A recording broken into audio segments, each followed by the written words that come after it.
तो दोस्तों आहिस्ता आहिस्ता हम पहुंच चुके हैं एक्सरसाइज 8.2 के क्वेश्चन नंबर 3 पर। ठीक है, तो कैसे इस क्वेश्चन को करेंगे वो चीज़ को एक बार समझ लेते हैं। क्या बोला, tan a प्लस बी बराबर किसके है, √3 के, और tan a माइनस बी किसके बराबर है, 1/√3 के। और उसके बाद एक बहुत लंबी सी बात लिखी है कि जो 0 डिग्री है वो बड़ा होगा a प्लस बी का मान जो है वो 0 डिग्री से बड़ा होगा और 90 डिग्री से छोटा होगा या उसके बराबर होगा, और a का मान जो है वो b से बड़ा होगा। तो a और b का मान ज्ञात कीजिए, मतलब ये वाली चीज़ a की मान लो, a और b का मान ज्ञात करना है हमको। ठीक है, तो कुल मिला के आपको आंख बंद करके एक चीज़ समझ लेनी है कि क्या हो जाएगा, a और b का जो मान है वो निकालना है। ठीक है, कैसे इस क्वेश्चन को कर रहे होंगे आइए एक बार समझ लेते हैं। ठीक है, तो tan a प्लस बी किसके बराबर है, √3 के बराबर। tan a प्लस बी जो है वो किसके बराबर इन्होंने दे रखा है, तो इन्होंने कहा कि भी tan a प्लस बी आपको हम बता रहे हैं √3 के बराबर है। और दूसरी बात इन्होंने कही कि भाई देखो tan a माइनस बी है ना, वो किसके बराबर है, वो है आपका 1/√3 के बराबर। बोले हाँ जी। और इसके अलावा और हमको क्वेश्चन में फ़िलहाल के लिए कुछ नहीं देखना। ठीक है, बस इतनी सी चीज़ देखनी है और इसी से हम सॉल्व कर रहे होंगे, क्योंकि और चीज़ों में आप जाओगे तो फंस सकते हो कि भैया दिमाग लगाओगे बहुत सारा, तो आपको वो कुछ नहीं करना, बस इतना क्वेश्चन आपके सामने नज़र आ रहा है। ठीक, अब आपको टेबल याद होगी। टेबल में मैंने आपको एक बार अभी थोड़ी देर पहले ही, इससे पहले वाले क्वेश्चनों में आपको एक चीज़ सिखाई थी कि टेन की वैल्यू आपको कैसे याद रखनी है। ठीक है, तो 10 की वैल्यू हम कैसे याद रखेंगे, अगर मैंने यहाँ पे 0 डिग्री कहा तो tan 0 की वैल्यू कितनी होती है, 0। tan 30 की वैल्यू कितनी होती है, 1/√3 होती है। ठीक, tan 45 की वैल्यू कितनी होती है, तो मैंने कहा था ये वाला एक उठा के यहाँ रख दो।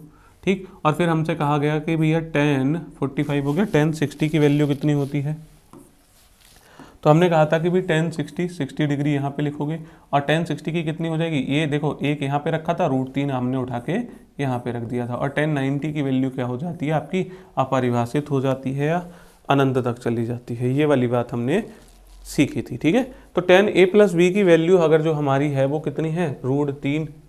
tan a प्लस बी √3 के बराबर है। तो हमने टेबल से देखा, हमने टेबल में जाके क्या देखा, tan a प्लस बी बराबर ये जो √3 है, √3 को मैं tan 60 लिख देता हूँ। क्या लिख देता हूँ, tan 60। क्यों लिख दूंगा, क्योंकि ये tan 60 का मान है √3। क्लियर है इतना। ठीक है, तो tan 60 मैंने यहाँ पे लिख दिया। अब मैंने इनका कंपैरिजन कराया, यहाँ पे भी tan है, यहाँ पे भी tan है। ये जो एंगल है वो 60 डिग्री है, तो मतलब a प्लस बी 60 के बराबर हो जाएगा। ठीक है, तो a प्लस बी किसके बराबर हो जाएगा, 60 डिग्री के बराबर हो जाएगा। समीकरण नंबर आपकी 1, इसको बना लो। ठीक है, अब ऐसे ही इधर चलते हैं tan a माइनस बी, तो अगली लाइन में हम वही स्टेप करते हैं, tan a माइनस बी 1/√3। हमने देखा 1/√3 हमें tan 30 के सामने लिखा हुआ नज़र आया, तो 1/√3 को हम एक और तरीके से लिख सकते हैं, इसको हम tan 30 बोल सकते हैं। ये वाली बात आपको समझ आ गई होगी। यहाँ पे भी tan है, यहाँ पे भी tan है, ये a माइनस बी है और ये कितना है, 30 है, तो a माइनस बी आपका कितना हो जाएगा, 30 डिग्री के बराबर हो जाएगा। ये समीकरण नंबर 2 हो गई। ठीक है, समीकरण नंबर 1 और समीकरण नंबर 2 आपको मिल गई। तो ये 2 चर वाले रैखिक समीकरण आपका जो चैप्टर है वैसी ही इक्वेशंस आपको नज़र आ रही होंगी, और इनको आप सॉल्व करना पहले से जानते हैं। ठीक है, तो a माइनस बी को आप क्या कर दोगे, यहाँ पे लिख दोगे a माइनस बी बराबर कितना हो जाएगा, 30 डिग्री। ठीक है, ये आपकी क्या है, समीकरण नंबर 2 है। कैसे सॉल्व कर रहे होंगे, देखो भैया, अब ये समीकरण नंबर 1 और समीकरण नंबर 2 को आप जोड़ दोगे। ठीक है, ये कौन सी विधि है, विलोपन विधि है। ठीक है, तो जब जोड़ेंगे तो इस b से ये वाला b कैंसिल हो जाएगा, a में a जोड़ देंगे तो कितना हो जाएगा, 2a हो जाएगा। 60 में 30 जोड़ेंगे तो कितना हो जाएगा, 90 डिग्री हो जाएगा। ठीक है, अब ये जो a है, a के साथ ये 2 क्या कर रहा है, गुणा में है, तो गुणा में है, दूसरी तरफ जाएगा तो किस में बदल जाएगा, भाग में। तो 90 को 2 भाग कर देगा और a की वैल्यू आपकी निकल के आ जाएगी 45 डिग्री। ठीक है, ए की वैल्यू कितनी आ जाएगी आपकी निकल के, 45 डिग्री। इतनी बात आई समझ में। अब इस ए का मान आप क्या कर सकते हो, किसी भी समीकरण में रख के सॉल्व कर सकते हो। जैसे हमारे समीकरण नंबर ए प्लस बी था, वो कितना था भैया, 60 डिग्री था। ए प्लस बी आपका कितना आ रहा था, 60 डिग्री के बराबर। तो आप क्या करोगे, ए की जगह पे आपको कितना रख देना है, ये 45 रख देना है। तो ए की जगह पे अब आप कितना रख दोगे, 45 रख दोगे, प्लस बी बराबर कितना हो जाएगा, 60।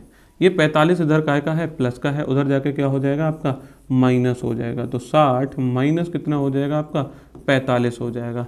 तो b की जो वैल्यू है ना भैया, 60 45 कितने का अंतर आ रहा है, 15 का। 45 5 50 और 10 60। b की वैल्यू आपकी कितनी आ गई, 15 डिग्री आ गई। क्लियर है इतना। तो a की वैल्यू आपकी 45 है और b की वैल्यू आपकी कितनी आ गई, 15 डिग्री आ गई। अब हम इससे आगे की बातों को समझ लेते हैं कि इन्होंने क्या कहा था। इन्होंने एक बात कही थी कि a प्लस बी करो। हमने a प्लस बी किया, a में b को जोड़ा। हमने कहा एक तो 45 है और एक कितना है, 15 है। और 45 में अगर मैं 15 को जोड़ दूंगा तो 60 आ जाएगा। कितना आ जाएगा भैया, 60 आ जाएगा। क्या देखो 60 जीरो से बड़ा है या नहीं, जीरो से बड़ा होना चाहिए a प्लस बी। तो हमने कहा 60 जीरो से तो बड़ा है। दूसरी बात इन्होंने क्या कही थी कि 90 से क्या होना चाहिए, ये चीज़ छोटी होनी चाहिए। तो बिल्कुल ये चीज़ क्या है, 90 से आपका छोटा भी है। क्लियर है इतना। जो 60 है वो 90 से छोटा भी है या इसके बराबर होना चाहिए था। इन्होंने ये वाली बात की, बराबर नहीं है लेकिन छोटा है, ये वाली बात हमें समझ आ गई। दूसरा इन्होंने कहा था ए बड़ा होना चाहिए बी से। तो ए भैया बड़ा है, 45 है, बी से है या नहीं, यहाँ 45 है, यहाँ कितना है, 15 है। तो ए 45 और बी आपका क्या हो जाएगा, 15 हो जाएगा। इतनी बात आई समझ में।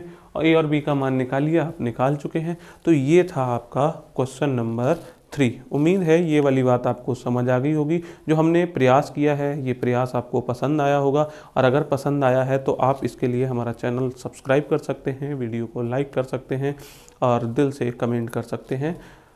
ठीक है, मिलते हैं नेक्स्ट वीडियो में। तब तक के लिए टेक केयर एंड बाय।